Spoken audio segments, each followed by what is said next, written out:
So Sprocketeer community, which hopefully everyone here is a part of, we are offering out the first annual Admin of the Year for HubSpot admin users, and super excited to be giving away an award to the most popular admin out there. So all you have to do is go to the link that I will post in here as soon as I'm done talking, that Kyle is showing, and nominate your favorite admin. And yes, you can nominate yourself because I think you're all amazing.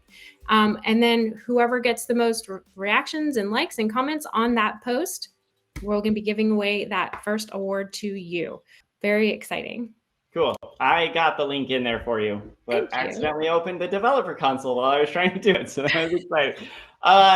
Yes. So quick notes on online community things. We do have space on community.hubspot.com for the HUG. That's cool. We also have a group on LinkedIn, which is cool. It's cool. There it is. But Deanna was mentioning Sprocketeer. This is a community that lives in this, come on, internet or computer or whoever's at fault here, Slack community. It's a fully independent community. It's all HubSpot admins and lovers and partners and enthusiasts. More than 2,000 people here now. Huge milestone. Super excited for that. This is a happening place. If you ever need just-in-time support or you want to collaborate or commiserate or brainstorm with your fellow HubSpot users, this is the best place on the internet to do that right now. And I love that there's a contest now to nominate the best admin. So go to Deanna's post, recognize people who are good at administrating HubSpot, and one of them will get an award. Registration for boot camps, I believe, is open now. I see register buttons anyway. So there are lots of great boot camps offered by HubSpot Academy. These are free 6-week, once a week Zoom-based meetups where you learn some stuff and you do homework for a week to implement it in real life and then come back and learn some more stuff. There is one for super admins. It's a great place to establish foundations if you're new, or revisit those foundations if you've been around for a while, because HubSpot, as we all know, is changing all the time. So we are using a platform called Bevy for this webinar. It sometimes has some issues. It is, I'm sure you've noticed, web-based. So it's just in your browser. Basic web-based troubleshooting tricks are usually the best ones. If you refresh the page or leave the webinar and come back, try a different browser. Turn it off and back on again is your best bet for shaking out any bugs. If Matt ever seems out of sync or frozen, or you can't see his screen or whatever the case may be, that will usually fix it. And then again, we're here every week. So if you ever have suggestions or requests for speakers or topics, we'd love to receive them to make sure that this is as relevant and interesting to you as possible. But that's enough of the icebreakers. Super excited to hand it over to Matt now. Matt, take it away. Sorry, cut you off. Woo! No, I was getting the shakes out. I was just getting ready. Appreciate it. I am so pumped. Last time I was here was just about a year ago, and much has changed over in Superland. I'm going to say a few things before I get into this presentation. It is, number one, there's no better time in the history of the world to be a HubSpot admin. There's so many product updates coming. It is even more true that this is a profession that you can dedicate your career to and get a great job, have great credentials, and you're in front of the right people with Kyle and Dee, and you're in the right space. So I just love that. So thank you all for what you do, Kyle and Dee. Okay, what I'm talking about today is to the admins here is something I call, and I've talked a lot about, called the adoption gap. I'm going to share my screen and we're going to get into it. I've practiced this. Let's see if I don't mess up. Entire screen. Share screen through. Okay. So we are today, it's what I call the adoption gap. And I'm going to go over this idea of CRMs actually, by definition, by stats, fail more often than not. Unfortunately, I share that same thing with marriages. So I'm just going to go over how do we help CRMs not fail. This is not marriage counseling, but this is CRM counseling. How do we help CRMs not fail and what to do about it? Now, I'm going to start with the end, executive summary. I want you to leave with this. I'm going to get as tactical I can on some of these, but we have to start. There has to be a philosophy at the top so we know what good looks like so that we can then think through what's not working and then have ideas for tactical ways to solve it. I've tried to spend time thinking about this. Number one is, I believe we need a new mindset and a new tool set. I believe it so much so I started a company around it. I just be like, I believe this, and hopefully I get you to the point where I think this is true to prevent CRM failures. learning number one, your CRM is not a CRM. It's funny, just like a marriage, like it's more like a marriage. I say this, I use this analogy because it is complicated. There's variables, there's angles, there's relationships. It goes deeper. You bring in sometimes your family of origin and issues, just like CRMs. Everyone coming in, there's processes, there's people, and your processes and your tech stack you create the CRM and their internal product. And if it's internal product, what's number two? The person running it, the admin, is actually a product manager that optimizes for what people using the software. And number three is if you are in charge of helping people use the software, it requires equipping people, not before they use it, just before they use it, but while they use it. So you have to treat not just a HubSpot stack, but also Gmail and LinkedIn and Rippling as a tool that people are using to do different tasks. Okay, here's the hard truth. CRMs usually fail, notoriously high rate. And it's not me just a conjecture. This is several different studies. The big names: Gartner, Forbes, HubSpot Business Review, Merkle, Sales CSO, or your Chief Sales Officer Insights. I mean, you're looking at this on average. I mean, we could say 50% strong. Like there's a 50% of CRMs fail.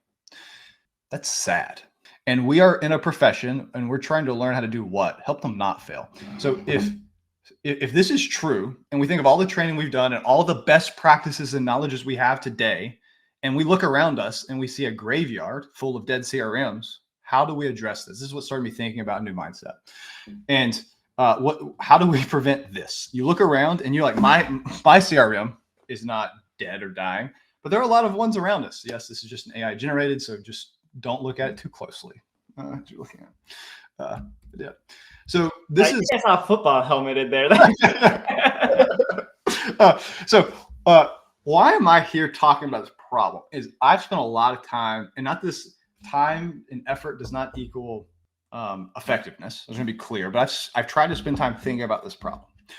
The first time is I founded a CRM implementation company. Like I was like, hey, I think I didn't, when I first started this, like, hey, how can I solve this problem? I niched as a HubSpot partner, and we went I started Rev Partners, and I thought about it, and we had success. And we had success, and I say like we grew fast, via revenue people tier. And from the beginning is we came up with a new approach. And that new approach was called your CRM is a product, not a project. Everything was built on that mindset. Everything. And so that lesson number one. And so we did things like we had pods, meaning you would get one person, you have a pod that you could then treat as a true product. We had agile methodology. We didn't do waterfall. We had sprints. We had very specific comms, whether it was Slack that we had product development team that actually think about how do I productize certain portions of the journey that can be replicated. And I want to be clear, something was missing.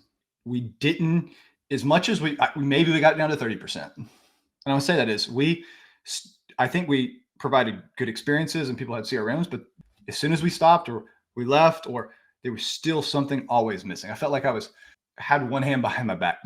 And what I came to a conclusion was the tool set was insufficient. Something had changed. I didn't know it changed, but something had changed. And we use ClickUp, Miro, Slack, Google Docs, Loom, you name it. Like we use the tool stack to be able to execute on that to get HubSpot working better. So now this is my second time. This is what I'm thinking about. Like this is my second time. Hopefully I don't have to do a third. We did a SaaS company. We niched as a HubSpot app partner. And this is my response to my inability as a software service company to solve the problem with people, to say, how are we solving and equipping people to be product managers of processes inside their environments? It's a fundamental switch, and there is no tool that helped it. So that's what I'm thinking about, building into bin, equipping teams while they need it. Okay, I've kind of said this already. I'm just like, I reiterate because I think it's such a fundamental shift. It actually happens at the core of how we think and work, how we talk about dates, how we talk about features, how we build. CRM is a product, user adoption is the goal. Everything else is a distraction. Let me give you an example of this. If I went and asked somebody inside your company today, and I say, hey, sales rep, do you like your CRM? And they said no. That means you don't have and they gave me a reason. That matters more than whatever else you're working on. Like user adoption and the ability to track it and know it. because we can get so busy building, we forget about the people using. So I want to end with a tactical way to start thinking about it. Okay, let's go to the problem. Is this even worth it? So are people just crazy? Why do we keep doing CRMs if the failure rate's at 50%? Well, just like marriage, it's beautiful when it works. We keep saying it's beautiful when it works. When they work, they work. Foundation of growth. I mean, in the same way we have studies that show they failed, in the same way, when they work, they become the competitive advantage, often because you can make more informed decisions faster than others. This is saying almost $9 per $1 spent getting a CRM, and you have just giant ROIs when they work, 240%. This is why people spend money on HubSpot and Salesforce and Dynamics and Mixmax and Pipedrive and Folk and all these CRMs. Let's go. But the default's failure. Like, we get this. The default of doing a CRM is failure. Why would we risk it? So I'm trying to think about this. And there's really two ways. We have our reality and our approach. And I'm going to talk about these two things. There's some things we can't fix, some things we can fix. Because this is like, hey, what has changed to make this so hard? Thus, we can have an approach to address it. Number one is our business environment. Number two is human nature. So we'll talk about these realities. These are things that are very difficult to change. And I don't think we should try. Number two is the project mentality, where we come in and we often have a start and an end date, or it becomes not a primary job, but just a tertiary portion. And we don't have someone dedicated. And the tools that we do, we try to effectuate the projects themselves. And we're going to focus on our approach today as a solution. But what is our reality? Because important here for our approach has to reflect that. So number one, every business, this is one of the things that changed. Every business today, and this is even more so post-COVID, because we pushed to more remote environments, increasing app usage, not decreasing. Every business is a tech company. So Super builds one product, but your company, whether you build hardware or you do services, you are a tech company that sells one product that may be human driven or tech driven, because you use so many tools to create leverage in your business. The majority of your time spent on software. Thus, you're a tech company. So let's go there. So, and this has come a proliferation of tools, but with it, fatigue. The average mid-sized company, 200 apps. People are just overwhelmed by the sheer number of these things that you have to use daily. Like I'm on Bevy, right? I'm on Bevy doing a webinar. I'm on Zoom every day. I have another one called Get Contrast. I have another one we try live stream. I'm in LinkedIn Live. Holy moly! Like all of a sudden, I have 4 just webinar platforms that I have to know to use, and that's like tip of the iceberg, right? Fragmented workflows. This creates, because we're constantly pivoting from one platform to the next, it leads to just complete inefficiency. We'll get lost in what to do, and what happens. They often will end up, and if you're not looking, I can't share my screen. On my other screen that I'm staring at, I have 8 tabs open right now. I'm looking at Gmail. I'm looking at Bevy. I'm looking at LinkedIn. I'm looking at Super. I'm looking at ChatGPT. I'm looking at Inbound. I'm looking at Google Drive and HubSpot, and that's not very many. We have a tab apocalypse, right? There are so many tabs, and it's contact switching from back and forth, and it's norm. And Harvard found that employees spend 4 hours a week switching between apps. That's the business we live into. That's everybody existed. That is the air we breathe. You can't get around it. It's a part of who you are, and we have to deal with it. Number 2, human nature. Change is difficult. Show me someone that likes change, and I'll show you. I don't know anybody. I don't know. When I get religious, you show me somebody who likes change, and you're showing me not a human, right? We have an innate resistance, and you don't need studies to tell you that someone that tells you to change, you have to be inspired by it, you have to be moved, you have to hear about Joan of Arc and talk about music videos. Like there's something that causes change, and they found that 70% of initiatives of any type of any initiative fail just because people resist it. And part of this is any new software, any new process is unnecessary disruption to their current flow, because there's a learning curve. And learning curves, you have to have hope, because you're saying, you're going to tell me I have to spend time, which is taking away from what I'm doing well today. And you're giving me a promise that what tomorrow is better than today. Every time you ask someone to do something new, you must inspire them to do it, or brute force tyrannically tell them to do it. And you can only do that so many times. Okay, so business is hard. Humans don't like change. How do we do it? Here's how we do it today.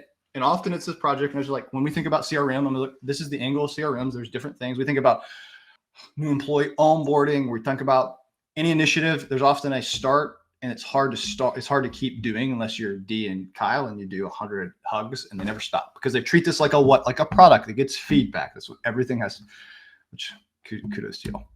So this is what I've seen happen out in the world. I call it the CRM reboot cycle. And if you haven't been a part of this, then you haven't lived long enough. So here's number one. Phase one, you implement something. It takes 6 to 9 months, and you are darn happy with it. Often it may be half your job, a little bit of your job. People are very excited about it. Then over the next 1.5 to 2 years, man, that's a really good job. You need more responsibilities. You're given more. And as this is happening, the product is often being decreasingly used. Random Excel sheets are being created about how to manage pilots and how to manage products and how to create finance approvals. And then what do? You repeat phase 1 and 2 over and over and over again. You change CRMs. And this is where, HubSpot can't grow with me. It's because you started on HubSpot and you're going through the reboot cycle. Right? It's not, HubSpot doesn't scale with you. And you're going to have to then migrate all the Excels that you're doing is actually feature requests. You have to build back in. You often have to get new stack to be able to do those and integrate new tools. That is what we face when we do projects. And it's really hard to do it differently. But here's some ideas I think that are important that you'll see them. Projects focus on completion rather than adoption. And this is why you have to have somebody, I use the word manically, but you have to have somebody that their primary goal is adoption of the system. And they actually think that. Projects finish when they launch. Products start when they launch. It's a different mentality. Hey, I just got to the starting point. I'm thinking of Kyle. We just had a discussion. I just got to the starting point. I just started. I'm 40. I'm 30. Whatever it is, you realize, oh crap! I just started the project when I thought I finished. Projects deliver in large batches. Products deliver in small, rapid feedback loops. Projects resist any type of change. Products do that, and then this is a really important one. Products often front load users, and products actually require ongoing every single time. And so there's some way to capture that feedback ongoing to change. Okay, here's just a way where someone, I was like, I'm looking at the question mode. We have our, this is I like graphically, you can see there is the CRM and you just see what happens. And it's not that this doesn't work. Companies have exited and done really well moving from HubSpot to Salesforce to some other Salesforce instance, right? It has worked, but there is a better way. And there is a way to just go where you can actually change much faster and you'll see you'll grow faster, have more impact over the same amount of time. And so this is what we're thinking is CRM as a product and not a project. So that's approach 1. Here's number 2, which is talking about our tools. And it's not just tools, it's training methods. Now, if you love these training methods, just sit with me because this is I love them too. I've done them and they're not that they're not important, they just have to be incorporated in a holistic way in one place all the time. Long video trainings. They are very hard. They're too much fluff, hard to skip, know what matters, hard to summarize, and hard to know if you've learned truth, right? Number 2, dense SOPs.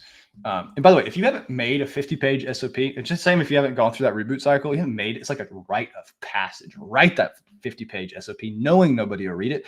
And why do you have to do it? It's because people say, I don't have an SOP. I don't know what to do. Then you give them the SOP and then they say, because you get rid of an excuse. And then they say, hey, they ask the same question, like, hey, did you read the SOP? And then they say, oh, I didn't have time for that. Will you just tell me? It's like getting rid of excuses is not actually helpful and self-serving. In-person workshops, what does that do? You think about the current of it, it pulls people away from their work and information soon forgotten. You can look at it's 90% of what is taught in an in-person shop is lost 3 days later. Now, it's different if you're like camaraderie and culture. That's different than training and enablement. 2 separate things, 2 separate end states, right? Static knowledge bases, hard to search. Content's often outdated. You have to switch different tab. Then you're going to email instructions. They're out of date, buried. You can't find them, rarely visited. One-time onboardings don't reinforce learning. They're quickly forgotten afterwards. LMSs are awesome, but they're off-platform, difficult to search, really good for skill training, but not as good for daily usage. And just summary statement. The tools we use today to train lack what? Learning while you do in a remote place with lots of apps. That's what I call it, right? Lacks real time and context, overwhelms users with irrelevant content and disrupts workflow. And we just accept it because there is no other way. We just accepted this truth. And so we go back, my thesis, and you can disagree. I love it. And we have Q&A. we've had and been in an environment where we have over 50% CRM failure rates. And I ask why. I've gotten really good at getting humans to do products, and it wasn't enough. And so then I came to this and I was like, this is why. I did all these things, every single tool, and it didn't work. So let's give an example. This is me, just like this is Matt Bullion going through this, and I do this all the time to Dee. I have a question. Hey, Dee, where's our brand guidelines? I haven't asked her yet. Where's our brand guidelines? I switch tabs, go to Google Drive or something. I open our knowledge base. I search for something specific. You're supposed to be sift through a bunch of results. Realize nothing applies to what I'm trying to think about. So I asked Dee a question. She's not there. She's busy running the HUG. So I then ask Ashley, pull her out of the flow of work. I can't find it. I'm looking, I take a screenshot of my results. I'm trying to send it to it. And you know what happens? We get on, let's just jump on a call and figure this out. That is so much wasted time. So much wasted time. And that's the reality of most enablement programs. And actually, to be good, and I would teach this, to get really good at an admin, you have to, when you deploy something, you need 3 weeks of you just sitting ready to answer every question in the Slack message. That was your job, because it's the moment in pain you must answer. That's a sad reality, but that's how you address it. So that's what people end up with, right? Okay, so we have our reality, difficult to change, business environment where we have more tabs, we have more apps, we have more disrupted workflow, we have a more busy, more anxious, more tired people in the workforce, constantly context switching. We have human nature that's difficult to change, resist change fundamentally at a base level. Then we have projects, and this is where we normalize. We do one and done. It's actually very difficult to do the opposite of that we do when we do CRMs. And we have training that doesn't address the new business environment or do a good job of meeting people where they do. So this is where we're going to focus, and that's where I focus the solution. Now, I've talked a bit about this. I'm going to say truth to adopt. And I say this out loud, and it's the reason I love HubSpot so much. Adoption is greater than the process. Now, don't shoot me. So adoption is greater than a process, greater than a tool. Now, if you go to most consultants, let's go to Deloitte, let's go to Accenture, and it's hey, let me teach you. I'm going to teach you, let's map it. It's people, processes, and there's something else, but I'm going to map your process. And based on your process, we'll find the best tools, because I'm tool agnostic. And I'll say, I don't want tool agnostic. I want adoption. And I'm not going to map a process. I need to make sure the process is adopted. And adoption matters more than the process. Why? Because if you don't have a process, or if you don't have adoption, the process doesn't exist. And so what does this mean? If you were to put this in a cycle, the tool you pick actually matters. So if you pick a tool that is hard to adopt, you are setting yourself up for failure, even more so than already it's stacked against you. So do adoption over function. And this is why I standardized and think so much about HubSpot, because it does this the best, in my opinion. Revenue systems need product managers. So admins are by function a product manager, and they have to answer these questions at the point of a need. And it's these same questions. When someone hits it, this is what product managers think about when they get a SaaS tool. They use things like Pindo, or they use Whatfix, or they use the app queues, and they'll on how to get people to do the right actions in the right way. And they think about it, and they construct this user journey that gets people to adopt. And they answer this question over and over again in different areas. Who should I ask for the question? What should I be doing? When should I be doing it? Where should I be doing it? And why should I be doing it? And you have to be answering those at any given time. Adoption occurs at the point of need. So people learn, let's go to traditional school. You are given knowledge. After that knowledge, what do? You don't go straight into, you take that and you do a worksheet. Or if you're in a Montessori place, you actually go and do first. And you start doing, and then afterwards you come back and you reset and you learn. It's a go, and it's back and forth. So adoption or learning or becoming, the becoming occurs at the point of need. Learns while doing. Now, don't take my word for it. I think we can qualitatively say we think this is true, but let's quantitatively. There's something called the learning pyramid, and it's just simple.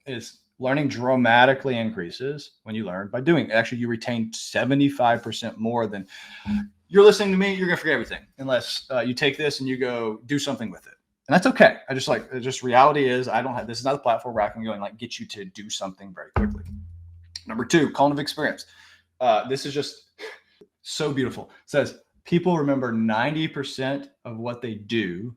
What they remember 90% of what they're learning if they actually are doing it while they're doing an activity. So it increases. So learning and talking while somebody's doing something retains more knowledge than if I was to train you and then you do by yourself. That's why you have teachers. They talk and then they walk around and give instructions because they're talking.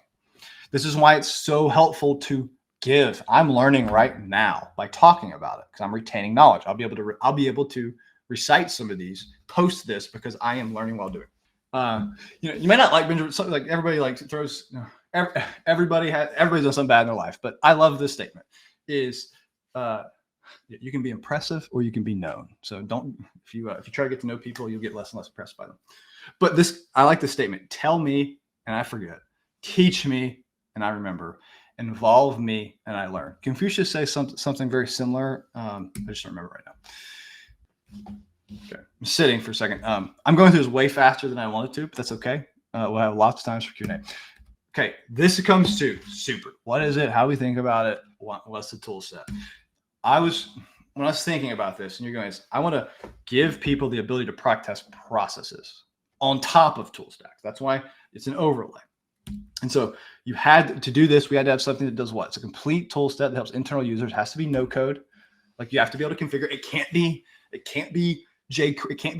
in a product person's wheelhouse. This is why you have HubSpot CMS, because you don't want your developer running your website because they never do anything you want them to do in the time you want them to do it. You need it. You need your hands on it, right? Steve, I love you if you're here. I was just we're switching websites. We're in the process. So that's more of an inside joke. Forgive me, everybody. But you've probably experienced that. Is if you're a marketer and you're having that, you wish you could have more control over it because developers are working on mission critical things that are usually product. So it had to be no code. It can't be JavaScript. It can't be, which is what Pendo is. That's what these other ones are, right? Internal. It can't be another tab. We're already in the tab apocalypse. So it had to be an overlay that allowed you to construct your own products and create journeys that people want to go through. It has to make your other apps better. It's not another app. You have to, administer has to make where you are better. So, and be able to embed content. And it had to be a place where you could get answers very quickly. So as much as I was dogging on a knowledge base, I was really dogging on a knowledge base that I have to switch tabs for versus one that's omni available, always accessible, floating with you, where you can ask questions quickly, gather any questions that are not made, and be able to then I call it start, stop, continue. Start the questions there, stop, you have an answer, and continue and escalate if you don't have.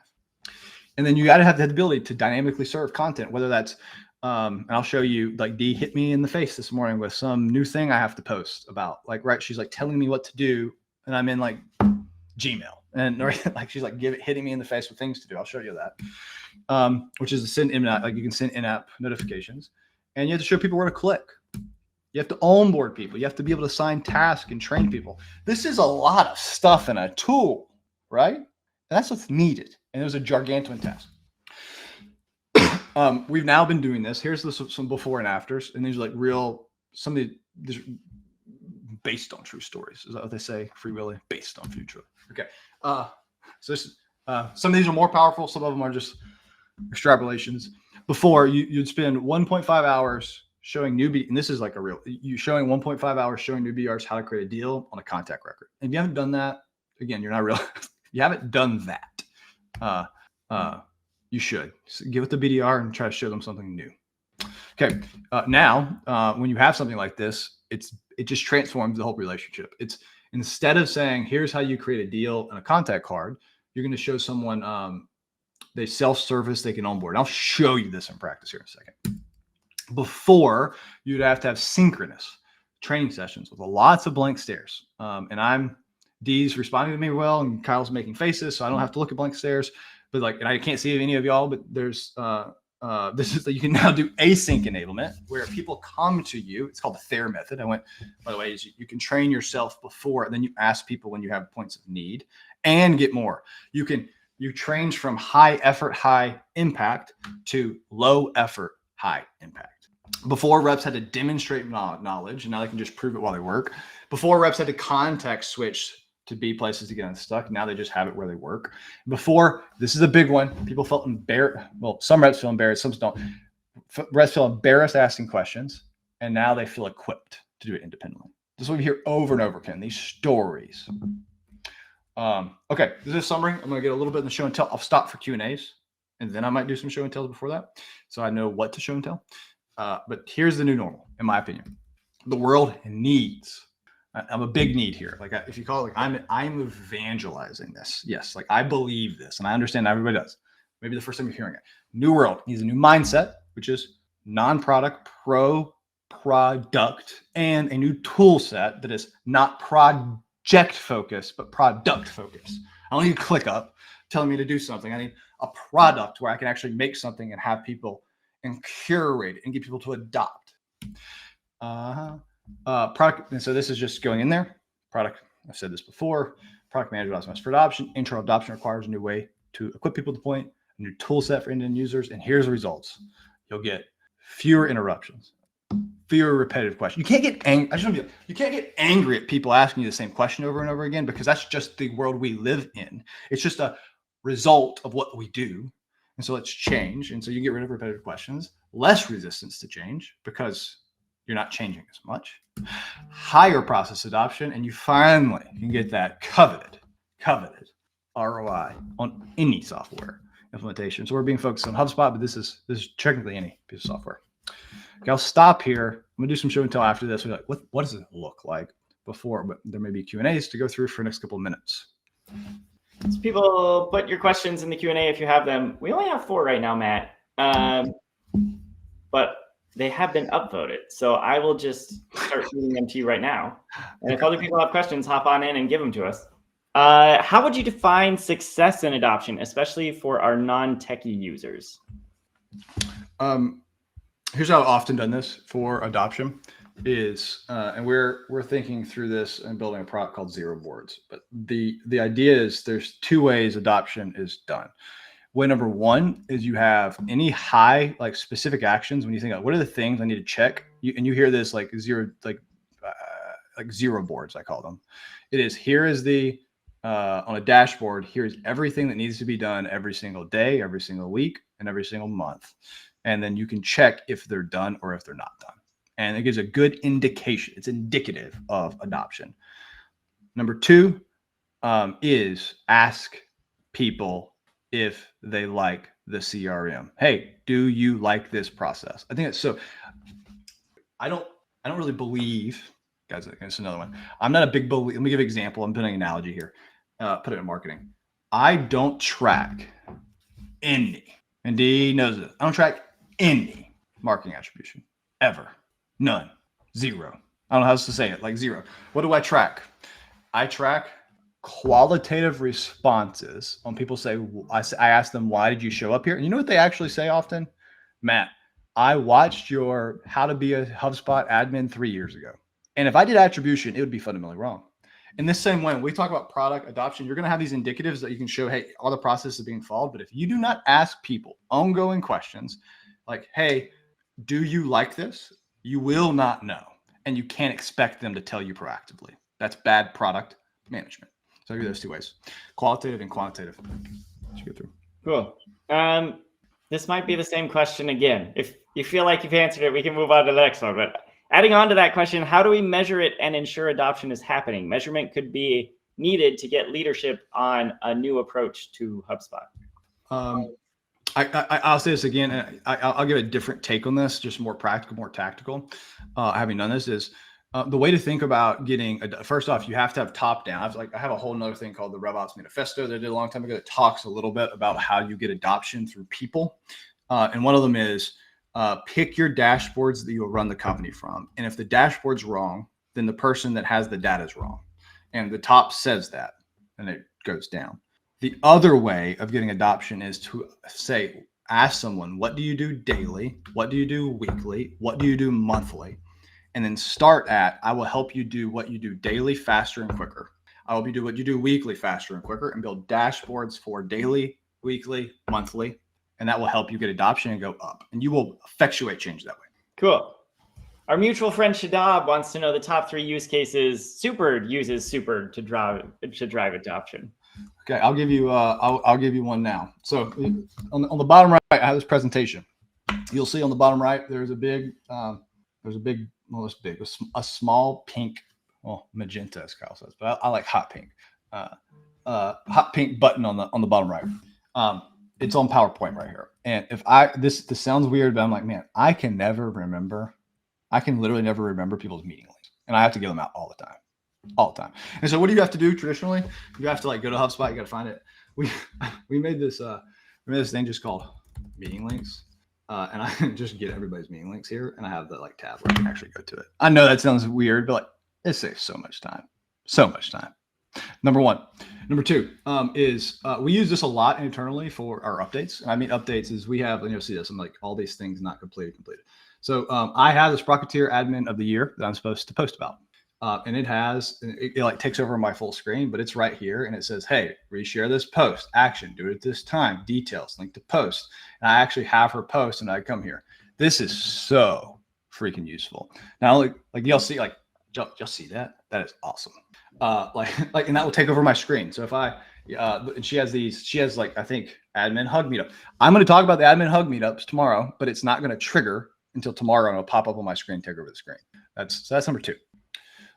Number 3 is I have this. I can't show it because there's actual real data in here for like CRMs, but we do I'm trying to think how I'm best show it. We run our entire CS company, our CS company. We run all our CS and our clients inside of HubSpot, and we have different stages they're in, and each stages corresponds to a specific score. And I can never remember what the score means. Like I don't remember, like we have a 1 to 100, and like what does 73 mean versus 40? It's all relative. And so we have like how we calculate, and we have our calculations there. And you'll be crazy how often I just look at those calculations. So they'll often just be in here. Like you see this deal amount, like you'll have here, it'll be like there'll be something here telling me what it actually means directly inside the system, so I don't have to ask questions. So if I typed in, those are top 3. There are a bunch of little things that just helped me. I'm gonna do 4 just because I do sales often still. And one of the things is if you are in a sales stage, and so this error here, this is super on top. And if I am in let's say I do the close 1, it'll come up with the close 1. Okay, it's just not on this product. Anyway, this is showing you things you can do, by the way. There you go. I have to go into my actual pipeline, which I don't want to show all the content there. Okay, go to the next question. We'll go to the next one. We have a lot more than 4 questions now, but most of them are just people wanting to see the product in real time. So I think if you want to move over from Q&A to show and tell, now would be a good moment. Okay, let's do show and tell. There are. I'm going to our old website. This is the best way to do this for me. I'm gonna think about end user. If you want to see the HubSpot partner version of this, think about their back end as you're going. Anything you see can be replicated and pushed. Like any training you make, anything, even the entire HubSpot instances, full portal replication can just be copied and pasted. If we have enough time, I may go over that. But let's look at this. We talk about guided selling. I'll show you. I'm gonna talk about modern selling. I'm gonna talk about change management. I'll go through these 3 things as a quick show and tell, just for time sakes. So number 1, I'm gonna go to here. So we talked about people have to be. This is LinkedIn, and we talked about people have to know who, what, when, where, why all the time, right? And so traditionally, if I'm seeing on LinkedIn the first time, I don't know, like, hey Matt, how I might have a question here. I'm like, hey, what are the things I should be telling people? What are the events we have ongoing? What is, how do I use sales now? There's all these questions that happen on LinkedIn that are for me are going to be Dee's function that she's thinking about. How do I get access to that? How do I think about it? So what you do is we talk about a new way of having documentation. So on the right side, you have documentation, and this is a content repository of everything we're doing at any time. And so you'll see if I go to home, I can now search this. You can see like things I've looked at soon. demo day. I can't remember what demo day is. I know I need to talk to Troy Munson about it. Let me look at it. And I'll have the full, like, here's the copy, here's the what, here's all the information we're doing about demo day is now directly available to me no matter where I am. So that's number one. No matter where you are, you have an always accessible, always searchable repository of knowledge that's updated. You can see when it was updated and by who it was updated, so you know how to do it. That's number one. Number two is often there may need to be strategically embedded content. So example would be, I need to teach somebody how to use LinkedIn news. And let's pretend my company said, hey, D says, hey, every week at the top of your bar, I'm going to give you the 3 things you should be talking about. And I'm going to put that on the LinkedIn news tab. So here's how D would do that. She would copy, she would highlight, right click, open side, create card. I'm going to delete that draft. Hopefully I didn't delete something important. In this, I'm going to say, here is the stuff you need. Let's do bullets. If I can spell bullets, thing 1, thing 2, thing 3. And by the way, this can be Loom videos. It can be rich text, it can be anything. And I'm going to create an embedded trigger on LinkedIn news. I'm going to do create. Now, the next time I come, first it's here automatically. And if I refresh this page, I will now have a little bolt right there. So embedded content, they'll say, here's the things. Now D would keep this updated and it would be for everybody and my reps. So when they looked at it, they could say, here are the 3 things that you should be thinking about. And this is embedded on LinkedIn. So modern documentation, it is always accessible and strategically added in places you will have questions or you predict you'll have need of those questions. That's modern documentation. Okay, number 2. I think this is guided selling or guided questions. I may come in here and I'm like, man, I don't remember how to, and we talk about guided. How do I get guided actions? I don't remember how to schedule a post. Will you please show me? Well, what you can do now is inside this, I can say, I can actually schedule posts. I don't know if I have any. How to schedule a LinkedIn post. I'm gonna click here. I don't know if this is new or old, but I'm gonna click guide and I can do get started and it will show me like pictures. I click start, I click this, and I have literally right here showing me exactly how to, on a picture, on how to do that. But number 2, if I click guide me, it will actually take a tour and tell me where to click on the screen as we go, right? It's going to take a screen. It's going to tell me exactly where to click. That is cool. This is an old one. That's why it's not, but like it tell me exactly where to click. I can just follow the picture, right? Follow the picture, click as it goes, mark done. And then it's telling me where to go. Cool, right? And so now this is searchable. It's guided when I need it, and I can put these in the right places. I can even embed these guides directly on page as well. So I'm gonna stop this so that we're not going through it. So that's the guided version. What's else about guided? When we think about how do we do guided actions in HubSpot, this is very specific. You'll see these. We call these process rules. Now, what's important about them is they're dynamic and they exist everywhere. What do I mean by that? Is if I was to say, if I go back and say, I've worked with reps a lot, and you need to do things immediately. And if there's not immediate change when something happens, you must have it. So example of this would be, hey, add the amount for this deal. You're like, okay, yeah, sure. Let me add the amount. Okay. Save. I added the amount. And I'm like, oh crap, it's an $8 million deal. This thing's single threaded and you need more. You need at least 8 contacts. And you can build in your unique rules that will dynamically tell people what to do next directly inside your CRM. And this can be for notes. These can be for calls. These can be for tasks. It's a complete and tell people back and forth. It can go even to if I have a company and I go to preview. Let's see if I have anything here on this company. Yeah. Hey, this partner hasn't been in the, oh, it's fake, right? This partner, we use this for like product data. This partner hasn't been in the company 14 days. So you'll see we have different process rules everywhere that can allow us to understand exactly what this means. And then you can connect these process rules to cards, giving you more. So this guided action on the next best action anywhere inside HubSpot. So there's guided actions. Okay, number 3 is we'll talk about change management. Now, change management, it's really hard to get everyone to do something, and you'll send emails, you'll send Slack messages, you'll send all these things, and 25% of the people do it, and you can't track it. So how do we get a better adoption of the new process? Say we put out a new sales. So if we go to the back end of Super, and you notice I haven't gone to the back end of Super at all, right? I'm going to go to the back end of Super now. And I'm going to make an update. I'm going to make this bigger so I can actually see this stuff. Okay. I'm going to create updates. So these updates you can create. This is how D's doing it. It's going to be your super duper awesome thingy sent by Matt. And I might put a video in, but I'm not going to put a video in right now. I'm going to say, Yeah, I'll put some kind of picture in. Let's pick, this is we're dropping a in-app. We have a song called In-App Bling that's dropping. But you can pick banner or pop-up modal. You can send it if you have partners, you can send it directly to partners. I can say I want all users or specific groups, and we only want me because I don't want to send this to everybody. You can even restrict it to domains. So I could say only show up when you're on the contact record of HubSpot, right? You can like nest different updates when people go to places and control how long they go. I'm going to publish this. Now, the next time let's go over here and I refresh this page, I'm going to get hit with my hotline bling telling me, hey, Matt, you have this thing and you can connect it to a card and say, hey, do this. And that is what I'm being sent in. And you can now, and I can even check. If I go back, I completed it, go back and refresh this. What did I call that, by the way? Hotline bling. Oh, thingy. I think I called it thingy. Yeah. I can do analytics. I can even say that who did it and when they did it. So you actually see and they do notifications based on this. So there's 3 different ways, and there's a lot more to Super than what I just showed you. But you now have this tool set that allows you to create a product across multiple applications, and often processes go across to allow you to get adoption in a way that feels very natural, very accessible, and allows you to duplicate and replicate yourself in more and more places through modern documentation, through guided selling, and through change management. Okay, that's the end of my show and tell, unless there's more. Cool.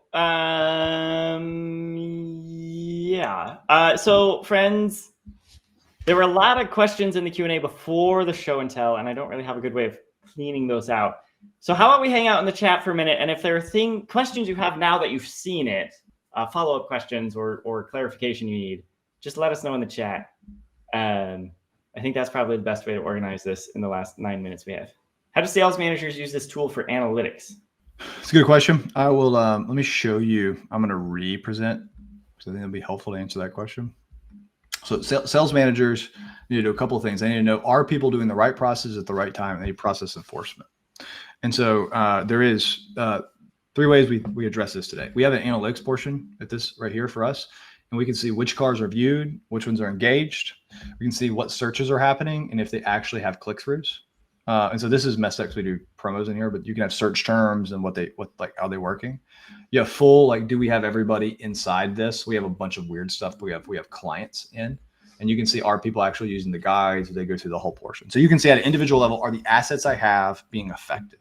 The next evolution that's coming from Super is our intention is taking these process rules and being able to do 0 boards. And so these would say, hey, how many people have violated or not doing this specific thing, and be able to send notifications to people that haven't. And that would then have a sales management board. And that's how we're going to address that, so you can get closer and closer to adoption and have more ideas. Cool. Okay. Who wants to know, how long does it typically take to set this up? I'm going to answer the question a different way, because when I hear people say, how long does it take to set up anything, is the best way to eat an elephant is to take 1 bite at a time.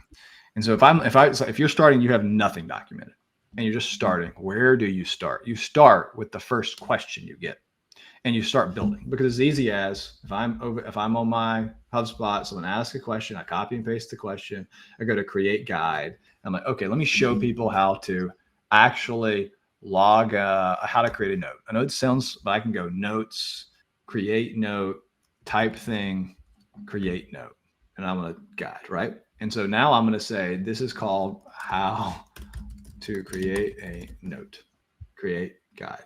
Now, if I did that, this thing will actually show me, you go to notes, you go to create notes, you type something, and you create note. So it's like, as people ask you questions, rather than just doing a Loom or getting a call with them, create the guide, send it to them and say, do that. And over time, you start to create what you need to have your process. Now, you'll eventually get ahead, but this will allow you to get the breathing room to stop putting out fires, stop being not just tactical and be strategic. Cool. That seems to be the question. The thing I would like to ask on behalf of everyone is, if folks want to connect with you, if they want to find you out on the internet, where do you hang out?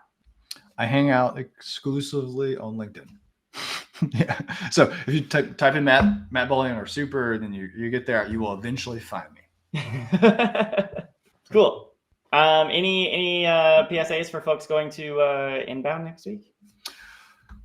Yes, I can share. So we have this.